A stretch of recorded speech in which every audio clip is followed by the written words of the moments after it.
We're starting recording right now. Welcome to Transformations with Carly and Rick. Straight talk about life, business, and spirituality. Well, hi, everyone. We hope wherever you are, you're having a great day. Welcome to Transformations with Carly. That's her right over there. And Rick, that's me. Hey, Carly, how are you? I'm doing fabulous. It's a beautiful day. It's been actually a quite restful evening, which I really looked forward to. And I was really looking forward today because today I think is a huge topic. Choosing to, when people talk to us and give us feedback, is it criticism or is it feedback? And I think it's such an important topic because so many people take things personally and lose the opportunity of a golden nugget or something that's going to improve not themselves but also their business because everything's interrelated. Well, yeah, what I really like is always people say, give me your honest feedback. I want honest feedback. And then you tell them and they go, I don't like you anymore. I don't want to talk to you. And it's no, use it as an experience. It's a good learning experience, like Carly said, to grow, to be better at your profession or whatever you're doing, just to take it, not to take it the wrong way. Wouldn't you say people are kind of thin-skinned nowadays? They are. I've just recently been involved with a group of people, and it is very fascinating to me. One of the things I really am thankful for, I have lots of different clients, and what I do is I point them everywhere. I don't want them just learning from me. I want them learning all points of view. So I'll send them to one speaker's blog. I'll send them to a podcast. I'll send them to a movie clip from somebody. And I'll say, I watch this, listen to this, and then tell me what you think. And I do this with all of my clients, and it's very fascinating when they come back and they go, well, I liked this message, however, this person did the same message in a different way. And then I take that feedback that they've given me, and that is the way that I get to help all my other clients by saying, look at this, look at that. And then when my clients come back to me, I can actually tell them all the feedback I've gotten from my other clients. Obviously not giving out names. However, that feedback is really invaluable for them because then they get to pick and choose what is going to improve their skills, what is maybe not so great. But it's a choice. It's a choice to be angry, defensive, or it's a choice to take the information in and then do something with it. Now, what do you find more often than not? What do you think happens when people get feedback? It kind of leaves them naked a little bit sometimes. They don't expect it.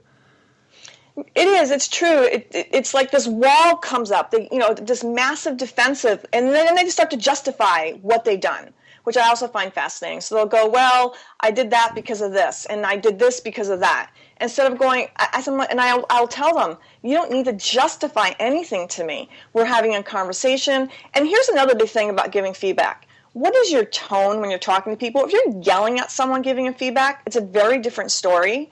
And also language. If I say to you, Rick, I love you, but the wall comes up and you're waiting for the other shoe to drop, if you will. And if I say to you, Rick, I love you, and there's that openness, there's that space for you to actually not be defensive, something's coming, but it's a different tone. So I think a lot of people it's really not being aware of the tone they're using. And another huge piece was when we're giving feedback, let's go to social media. Don't do rants on your pages. Right. If I have an issue with someone, I will privately inbox them. However, I won't even have the rant within the email. I will say, let's have a phone conversation. Let's have a Skype call. Let's even have an in-person meeting. Because if you start doing rants in emails, if you start doing rants on your walls in social media, I don't care what it is, Twitter, Facebook, Gmail, it's of no service to anybody. Emotions are coming up. You're going to say things that you regret.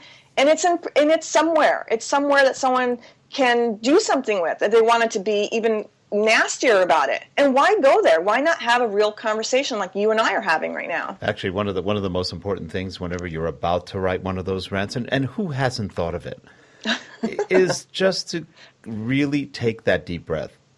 Give yourself some time. Go do something else. Wait a half hour. You may come back. Or write the rant, then delete it. Exactly. I've told so many of my clients that, especially if I've had issues with family members and there is going to be no resolution or someone's passed away, I will say, take the time, if you say it out loud, write it down, type it out, put it in an email, then go back the next morning and read it. And if you're still feeling that way, maybe send it, depending on what your outcome that you're choosing to have is. If it's something you really need to say to a family member or a friend, However, that space of 24 hours when you go to reread it, I've done that so many times and then deleted it. Now, there's another thing I do want to address, though, because I actually wrote a blog about this, when to stand up for yourself and when not to.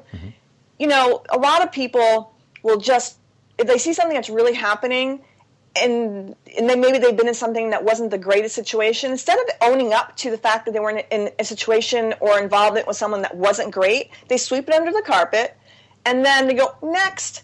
And to me, I think there's a balance of that. If you know someone that you've worked with that has done something continuously to hurt other people, and you have friends that are also involved with that person, you have two choices. Now, you may talk to your friend and go, this is my feedback, this is what I've experienced. I'm allowing you to choose whatever you want to do, and whichever way you go, I'm totally fine with. But I love you and I care about you, and I just want you to, be careful. Versus going, well, it's not my problem. I got screwed over. Who cares? Next. And that, to me, is an integrity issue. And I think also when you're giving that feedback about the situation, it's also how you give the feedback. Am I coming from a place where I'm wounded or hurt, so therefore I'm just trying to lash out so that person gets, and another person's mad at them? Or am I really coming from a space of compassion for the party that I'm actually talking about and or, my friend? So I think that's a huge one. A lot of times in a management position, or let's say you work in a company and you've got one person saying, rumor has it. And you wonder, okay, what rumor is that? There aren't that many of us in this company. And what I've done as a manager sometimes is I'll get both people together, whoever's talking about whomever or whatever problems they're having, and say, okay, let's hash it out. Let's talk about it. What's going on? And that usually makes them uncomfortable because now they're in this, oh, well, I can't have a rumor mill going on. No rumor mills. Rumor mills don't help anybody. Let's talk about it. What actually irritates you about him or her and vice versa?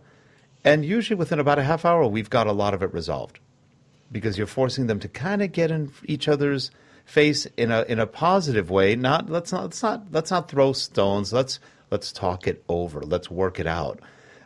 We had one case with two of our graphic artists years ago.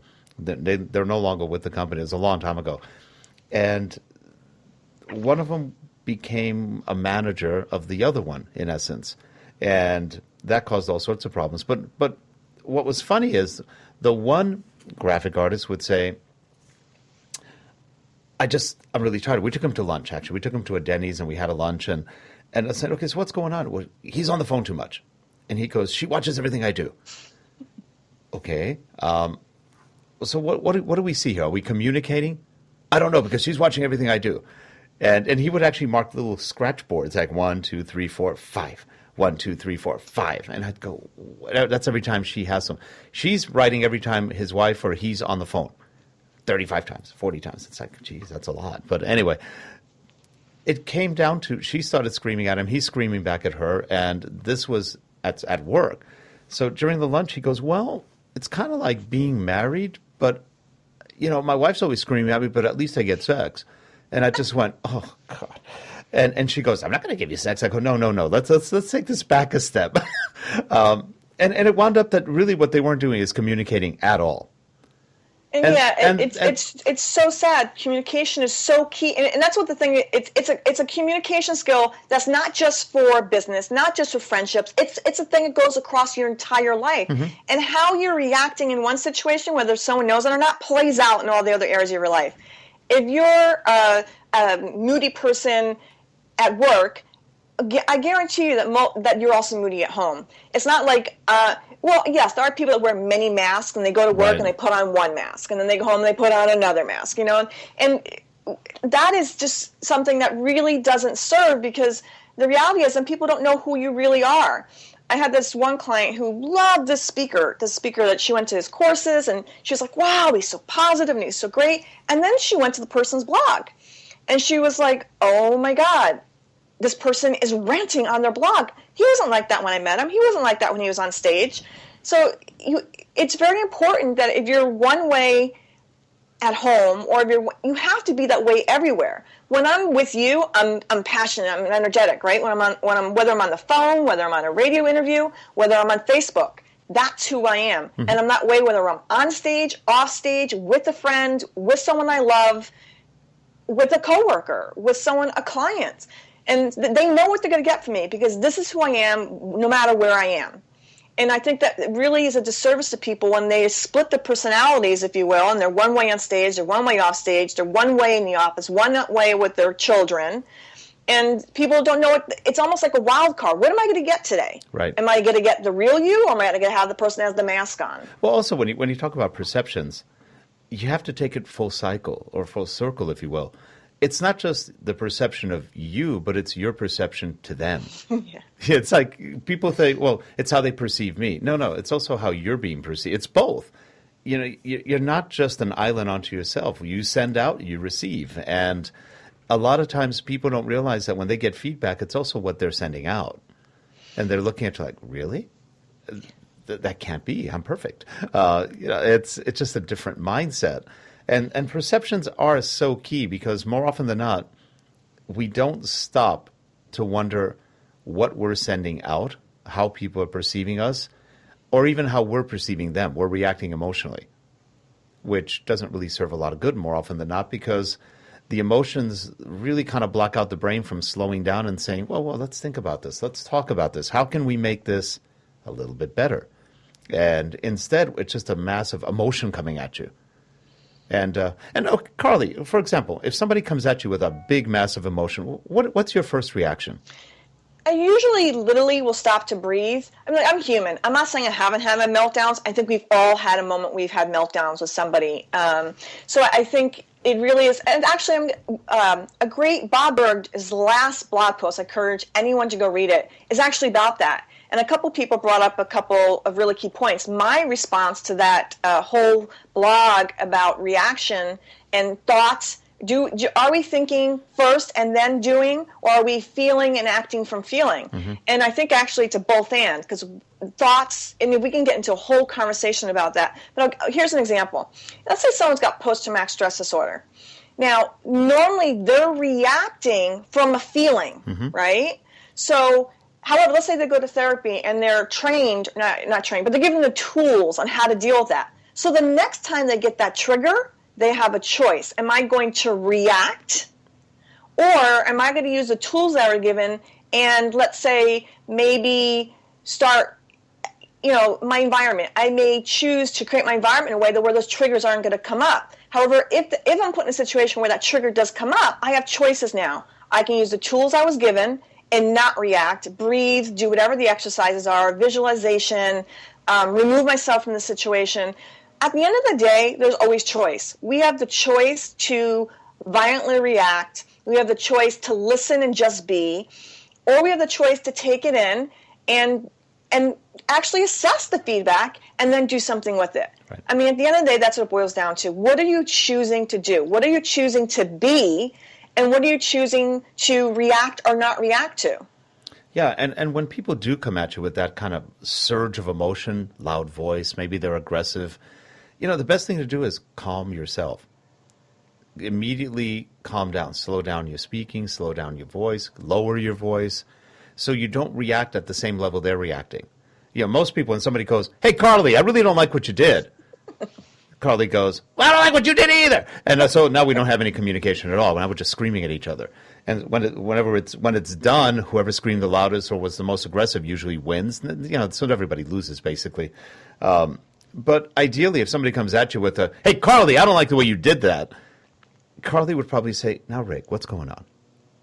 No. Exactly. And I do that. I have inbox people and say, "Hey, I don't understand this happened. Let's have a conversation and let's have a call." Because to me, I think it's really important. The phone call is a lot more, you can feel tonalities more. When we're typing, it's kind of interesting how let's say I write a sentence. How you read that sentence, Rick, is going to be entirely different how maybe a friend of mine, let's say John read it or Fran read it. You know what I'm saying? Right. Because it's text and it's not really emoting the emotions. So it's a very tricky thing once you start getting into emails, and especially when it's about feedback or whatever. I think it's so important to have that conversation. It's going to be a lot more helpful to have the conversation because you can then feel the emotions. You can feel the context. I know I had given you that graphic where I had the tree and it said, perceptions, like what are you seeing? What do you feel? What do you see? And that's true because I believe to be so. And we have that up right now, Carly.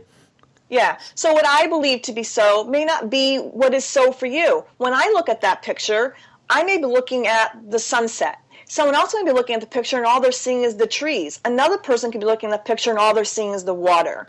So we all have different points of view. And it's important to actually be open to those, because I never know. If I close my mind down, I'm closing it not down just to the feedback. I'm closing it down to opportunities. There's so many nuggets and lessons within the feedback that we're getting on so many levels. So I just really encourage people to really have an open mind and listen to all perspectives. It doesn't mean one person's right and one person's wrong. They're just different points of view. Yeah, that's true. And if you look at this picture, well, I have it back up again, you notice that there are angles, there's boxes, there's things that differentiate segments or parts of the picture. So you could see this as a whole. You probably won't read each of the individual words or phrases on it, or you can look at it literally through the keyholes of different parts of that picture. So again, one picture has I'm seeing probably 7 or 8 pictures in this right now. And that's a perception. How do you perceive that? And if you're the one creating the picture and people are telling you, well, that's not what I'm perceiving, that's okay. That's what you're perceiving. The thing is, there's many perceptions in any one of these things. And, when people talk and they have these arguments or issues, a lot of times they're talking from a one perspective point of view. You're not looking at the whole picture. You're looking at a part of it. How often do people come up to you and say, I don't like the way Becky does this, and Becky did this, or Becky's getting a divorce? And I always tell people, you know what? That's one side of the story. There are always 2 sides to the story, sometimes 3 or 4. But don't ever take what somebody tells you as, and really when you get into the gossip game and the perception game, you're going to wind up, you'll lose on that one. Somebody loses. There's always somebody who's losing in a gossip game. And so what do you get out of it? And that's exactly right. That's why I choose to have the conversation, because going behind people's backs and having gossip going around is literally going to come back to bite you in the butt. And it's just so important to really have the conversation with people. I've had 3-way conversations with people. Let's say, like you said, there was 2 people involved. Let's have a 3-way phone call instead of this person inboxing one person or calling one person. Well, this da-da-da-da-da and da-da-da-da-da. And if someone does come to me and say, well, I've heard this and that and the other, I'll say, okay, this is what I've perceived or what I feel is going on. And then let's have a conversation, because I really feel those conversations are so vitally important. And it also takes all the nuances out when you're writing and, this is going on and one person's saying this, another person's saying that. And it can be hurtful. It can cause a lot of damage. It can cause damage to your business. And that's why I say when people rant, they don't get it. They think that no one's looking at let's say you do have a Facebook page and you're ranting on your Facebook page. Whether you know it or not, if someone wants to do business with you, they're not just going to look at your business page. They're going to be looking at your personal page too, because they want to know what type of person you are. And they're going to look at what you're posting, what pictures, what jokes, all these different things. And so you have to have all of your life, not just social media, not just at work. What is it that you want people to take away from you or to be known as? Or, who are you? And it's just so vitally important. I can't stress communication enough. And people don't have conversations. People in relationships, they don't talk about death. They don't talk about child rearing, sex, all these different things that are vitally important in a relationship. Nor more in business. They don't talk to employees and say, this is what I need from you. As a team, this is what we're looking to. These are the outcomes we're choosing to have for the year. Right. And I encourage us to have meetings together to figure out, I want to hear your ideas. I want to hear your creativity, so that they can create something together. Yeah.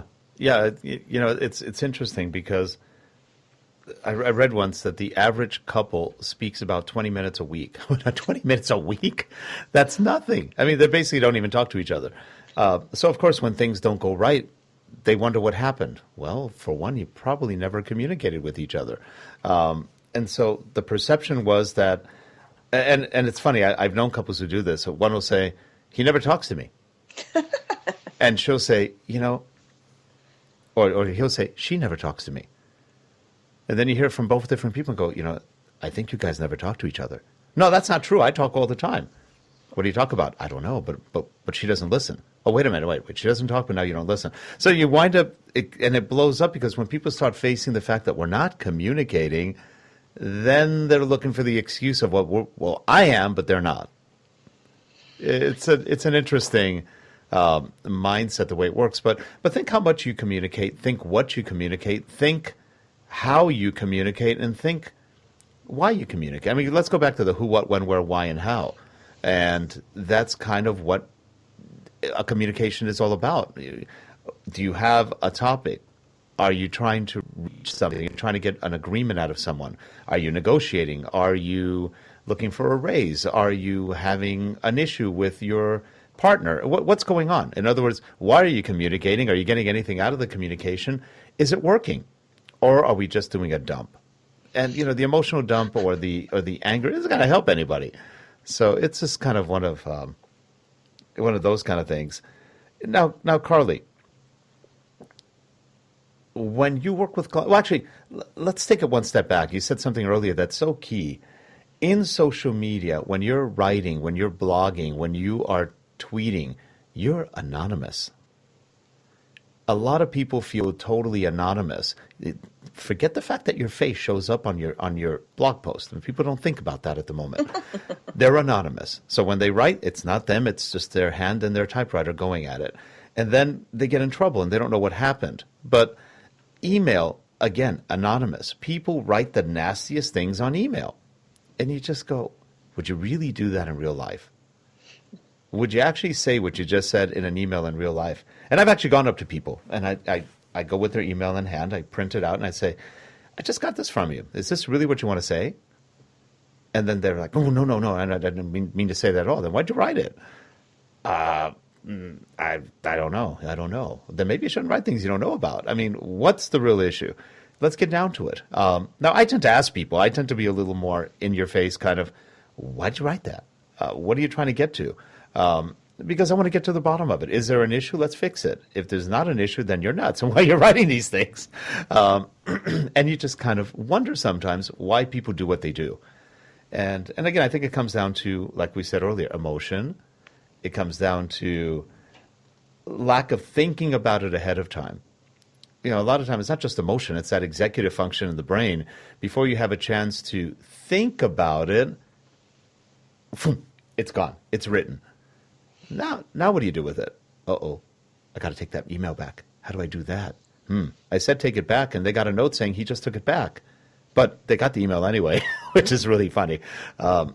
Most people, when you take an email back, it never goes back. You get it, and then you just get a notice saying, oh, by the way, they didn't really mean to send you that.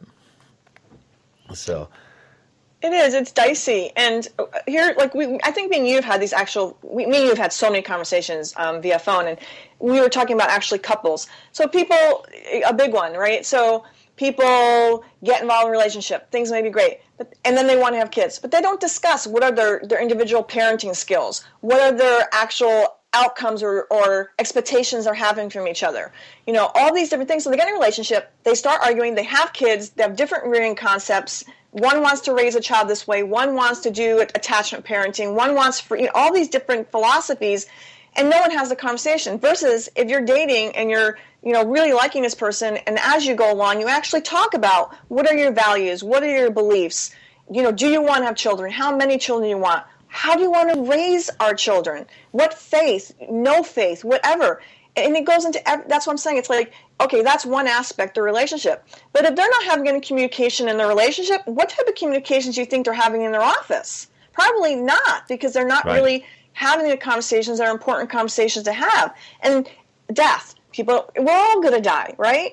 People don't, oh my God, Mom, I don't want to talk about death. You're never going to die. I don't want you to die. We don't have these really, really important conversations with people. I mean, it's fascinating to me that people are so afraid to talk about death. They're so afraid to talk about sexuality. They're so afraid to talk about basic human things that are done all the time. Children arrive through relationships, right? Now, Carly, death is an interesting one because my theory has always been that people don't talk about death because they're guilty. They're going down. And as a result, they're very nervous about it because, I haven't really been all that good in my whole life, so what am I going to do? Let's not talk about death. Because there's a lot of people, nobody's perfect, but people focus, and let's say you're Catholic, as an example, And, you know, if you, in the old days, if you did something bad, well, you go to hell. Oh, that's a good kind of thing. Let's not talk about death because it's not a good destination point. And other people go, well, I've been really good. I'm going to heaven. So they don't mind talking about death because it's okay. And then you have the one who's been pretty good most of their life, but has done a couple of bad things and goes, oh my God, what if I don't go to heaven? What if I do go to hell? Let's not even talk about it. So I think there's also that fear of, well, what happens in the afterlife? Now, I have a theory. Once you die, you actually go to work. You know, you're not going to heaven or hell. You just, somebody gives you something, here's your shovel, go shovel. You're back to work. What happened to my, you know, Elysian fields and everything was going to be great? No, that's over. It's time to work. But seriously, you don't know. And the whole thing is people worry about death and they don't know how finite it is. Is it finite? Isn't it finite? Do you go away? Does part of you stay? They're not sure. So as a result, they're afraid of it. And people don't normally like to talk about what they're afraid of, at least not often. Well, it's the fear of the unknown. What happens to us when we pass away? Like you said, are we a soul that, you know, flutters around? Do we then reincarnate and go on to our next assignment? You know, do we actually, you know, rot, you know, in the ground? You know, people have these visions of all these different things and they don't really know. So they're so afraid of the unknown. You know, they go into all these in their head, you know, they're in all these, oh my God, horrific scenes. I have a client who is very afraid of seeing dead bodies. And because she actually visualizes, she can actually sometimes feel, you know, being in the coffin, being eaten alive by bugs and decomposing, you know, or, you know, and again, people going to funerals, seeing the corpses that have been embalmed. It's very fascinating. Actually, when I worked for hospice, one of our courses where we actually had to go to a funeral home and go through watching the whole process of someone, once they pass away, what happens with somebody when they do the embalmment and the preparing for the viewing. And we also saw a cremation and actually how all that plays out. Sure. And I think for some people, them going through that was massively traumatic. That even made them more fear of death. Right. You know, and other people were like, okay, this is really fascinating. Now I have choices. I have choices. Do I want to go through the embalmment process? Do I want to, you know, be cremated? Do I want a ceremony? Do I want a ceremony of life? Do I want a funeral? What do I want? And I think the more we educate ourselves, again, we have the choices to go into the negative aspects of it and freak out, or go into what you learned and taking whatever positive thing for it and moving on. Well, you know, going back to perception, people are worried about how they're going to be perceived when they die. Right. It's very interesting. You have these mausoleums that are humongous, and you have these monuments to, and you know, so ego continues. You know, even in the afterlife. But in essence, people are very concerned about a lot of things, and you know, they're not concerned often about how things will be perceived as they're doing it. It's after the fact. And I think that's been probably one of the biggest issues in communication, or lack thereof, where people communicate not really thinking too much about what other people are thinking, or they're communicating anonymously, or so they think, and they let the inhibitions go, or people drink.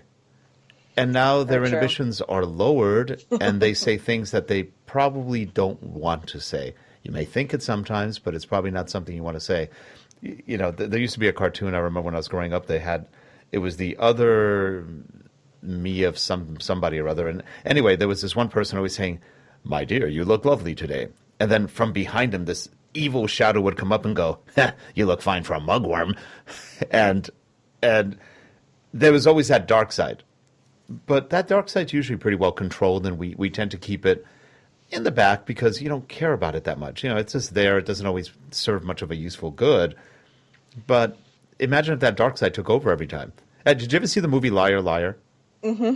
That was great. I loved it. That was so awesome. The premise of a lawyer who can't stop telling the truth. It was great. It was absolutely perfect. I know, and it was so amazing. And again, that's one thing I love about children. I really, really would love people to understand. Watch the children. Listen to what they're saying. When they're really young, seriously, if they don't like something, they'll say, "I don't like that." Right. you shouldn't have done that. And they're just so blatantly honest. Now, they don't have a filter at certain ages where in terms of emotion with the filter, they'll just come out and say it, right? And so I love children because they're so still tapped into their intuition. They're still in the space of trust and consciousness at a level that we wish we had as we got older. We lose it through conditioning, through newspapers, through the news, which is just constant. Like a friend of mine just created something called SmileTV.com, which I love, actually SmileTVGroup.com. However, it's all about positive news, positive TV. And we're mostly just bombarded with, in the newspaper, this person got killed, this person died, this, that, instead of, well, let's say it is a star that got a DUI. What about all the other things that person's done? I mean, they may have done a 1,000 good things, yet they did one bad thing, and they're going to blast that all over the news. Well, yeah, because what the news does is it hyper-focuses on a moment. And that moment then becomes the hours and weeks and months after that moment as they just beat it to the ground. And then they look for the next hyper-focus moment, because really they're moments. You don't encapsulate a person's whole life in a moment. Yeah, so that's I think part of the issue with the whole news thing, and it's meant to entertain in a kind of sick manner. The news. Unfortunately, I think as a society, people crave drama, and it's almost like through the drama that they see or read, they can then kind of process their own drama. Well, it's sort of like misery loves company. So you watch the news, you go, hey, I'm not as bad. They're just as miserable as I am. Now imagine if you change that around to happiness likes company. Wouldn't that be a much better way to live your life? Look at things that actually make you feel good. And instead of focusing on all the crap that goes on in the world, look at things that make you feel good. Wow, what a difference that would be, wouldn't it? Well, it's the same thing I was talking about our environment. What is your environment like? Is your environment chaotic? Is it peaceful? Because that also is going to affect what you see. People forget that our filter is our filter. So what we surround ourselves with, the people, the things, the environment, that is going to create a filter for us. We're going to actually start viewing things from that perspective. We're going to start seeing, if you're in a negative environment, all you're going to see around you is negativity. It's no different than, let's say someone says, I want to get this car. All of a sudden, they'll start seeing that car everywhere, right? It's the same thing. If you surround yourself with negativity, you're going to be seeing negativity everywhere because that is the filter, the absorption of what you've been in. If you surround yourself with positive people, positive mentors, positive friends, it's amazing how all of a sudden you'll start seeing positivity everywhere. Something that was really fascinating that a friend had written, actually one of the people in my Facebook community, Sharon O'Day, she did a really interesting blog about a perspective on a bunch of losses, and she was bringing out all the losses of not only what she's experienced, but friends have experienced. And the comment that, and she just wrote this on my wall, which I thought was really fascinating, says, a breakthrough for me, something my friend Alyssa Thorne wrote in the comments section of my article this week. So I'm going to read what I wrote. I said, because she was talking about loss, so I wrote, I have lost everything and nothing. All things lost served their purpose. If all looked at loss like this, we would realize that we have gained and that actually we haven't lost anything, for without those experiences, we wouldn't be who we are now. And so that's the same thing I say about feedback. And so if we look at even feedback as a loss or that we're being beat up, we're losing the opportunity because that feedback is going to help us be who we are now. No different than all the illnesses or anything that you've been through that's been traumatic. Like I've had a very traumatic past, okay? And I've written about it. Everybody, so I'm very open and honest about my past. Now here's the thing. I could play martyr. I can play victim for the rest of my life, hate people, hate the people that hurt me, or I can choose from what I went through going, this happened, that happened, this happened. How do I want to change those things don't happen again? And is that a loss or did I gain something? I actually gained something. For without those experiences, I wouldn't be an open-minded, strong. Because you learn from your experiences, and I have a choice to be bitter or not, to get up the next day or not. And so when she wrote that, and that's what I was trying to explain to people, you really haven't lost anything. You've actually gained because that. In those experiences, you had the choice to choose what to do with that. And you are now this person because of what you went through. I'm just dwelling on that right now. That's very true. It's totally true. It's how you perceive what happened to you and what you do with it. You know, how many people just get bitter? They do. And they shut down, or they stop communicating with other people. And the net gain of that is a big minus, because not only have they been maybe had bad done to them, or they perceived it as bad, or they really had a bad life. What are you going to do about making it a better life? Are you just going to live and wallow in the misery of what happened? And so a lot of people do. They've had bad experiences, and the rest of their life is a bad experience. And that's a wasted life. You get nothing out of that. So what do you do with it's that? a hard life, too. It's not just wasted. It's a miserable life. I mean, I've known so many friends, unfortunately, that have committed suicide because they literally, instead of, and that's the thing, you can't save anybody. All you can do is work on yourself. Mm-hmm. I can give people tools. I can empower. I can inspire. I can say, go get help. However, here's the thing. You have to be willing and wanting to change, willing and wanting to have a different life, willing and wanting to get the help or take in the help people are giving you. Because I can, as we all know, the old phrase, you can lead a horse to water, you can't make them drink. So I can't make anybody. And that's why in all my phrases with even clients, it's creative conscious collaboration. Because they have to be willing to co-create with me. They have to be willing to collaborate with me. I can't do the work for them. I can empower, I can inspire, give tools, but they have to be willing to work with me. Yes, I'm being hired to do something, and maybe I'm being hired to do part of their work. However, the reality is even that comes from me working with them to know what I need to create for them. So if you're not willing to collaborate with others, if you're not willing to co-create with others, you're going to have a very miserable life. If you're doing everything, it's just me. I have to be the teacher. It's my way or the highway. This is the only way to do it. Right, wrong, left, right, up, down. If you're that polar about things being one way, you're really going to have a miserable life. You have to be willing to see all points of view, be willing to collaborate, share, co-create with others. Because the reality is, without those others, you wouldn't have the life that you even have now. I mean, you have parents who made you. That's a co-creation. You have employees that help your business co-create. A movie doesn't happen without extras, right? If they didn't have those extras in the movie, there would be no movie. Yes, they're stars, but the stars alone can't run the movie. There's everything else going on in the background that movie got created from. And so that's the biggest thing, again, with communication. The communication has to be a willingness of both parties willing to have the conversation. Yeah, that's true. That's true, because otherwise you don't have a conversation.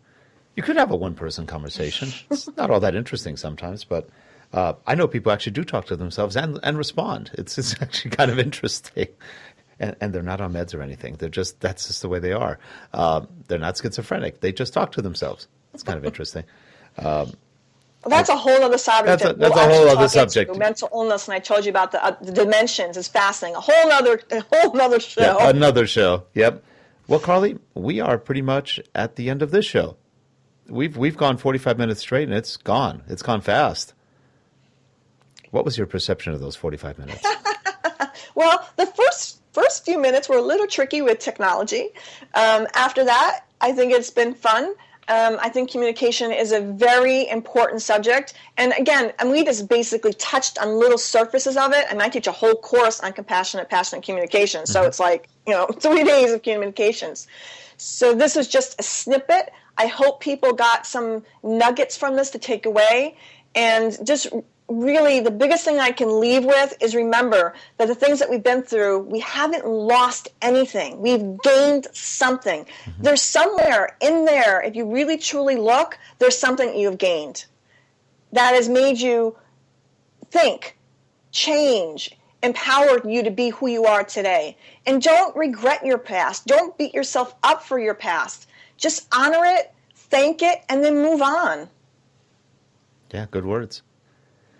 Well, everybody, this is our first episode, Transformations with Carly and Rick. You can tell who's who. I hope so. We thank you for being there. If you're watching on Vimeo, please subscribe and send comments. We'd love to hear from you. We'd love your feedback. And we can also talk about the feedback. If you've got show suggestions, give us a little holler. Let us know what you want to talk about, what you want to hear. And this time we really weren't checking the chat room much, but next time we'll be checking the chat room more. And hopefully you're there. Ask questions. Join us in the conversation. Anyway, have a good one, everybody. Carly, we'll see you next time. And take care. Bye. Be happy.